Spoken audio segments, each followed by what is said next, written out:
Trey Hendrickson for a third and a fifth round pick. Who says no?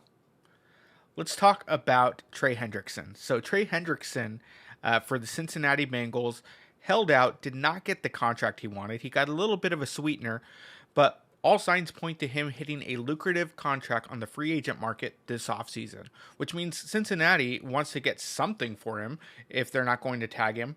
And so the best case scenario for Cincinnati is to trade him away now on the last year of his deal. A third round pick and a later round pick is what's being floated around at NFL Network.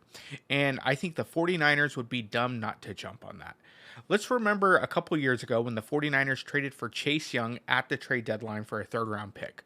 Well, that following offseason, Chase Young ended up leaving during the offseason. The 49ers still got a third round comp pick with him departing and them not bringing in another talent of his stature or salary. So based off of that, if they do the same thing for Trey Hendrickson, that third round pick will probably be a wash, considering the 49ers would probably get a third round comp pick. Trey Hendrickson will probably sign a lucrative contract with another deal. You're basically getting Trey Hendrickson for a rental later round pick, if the reports are true that the Bengals are willing to take a third and potentially a later round pick.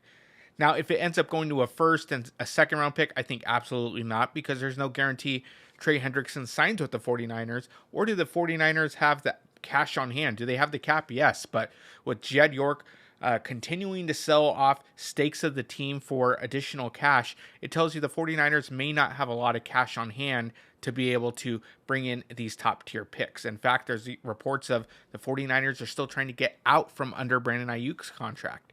And so I think bringing in Trey Hendrickson for the rest of the year as kind of a rental that keeps you competitive. Who knows what happens throughout the season? The 49ers can hit stride as the season goes, can maybe be in the conversation for the number one seed in the NFC. So I think you have to go ahead and at least see, are the Bengals willing to take a third and a fifth round pick? If they are, you have to. Basically, you're getting Trey Hendrickson for a fifth rounder this year. And who knows, if you want to get more back, you could tag him and then force another team to trade and sign for him. So you end up getting something else in return. All signs point to the 49ers can't replace Nick Bosa, but the best potential, the next best pick would be a Trey Hendrickson. He's great on the edge, great against the run, great against, the pass rush. In fact, the last few years, he's gotten 17 to 18 sacks per year. So I think the 49ers need to explore this. Again, if they're asking for a first or second, absolutely not. But if it's a third and a later round pick, you have to take a shot at this. Otherwise, what are we doing here? Go for gold, 49ers.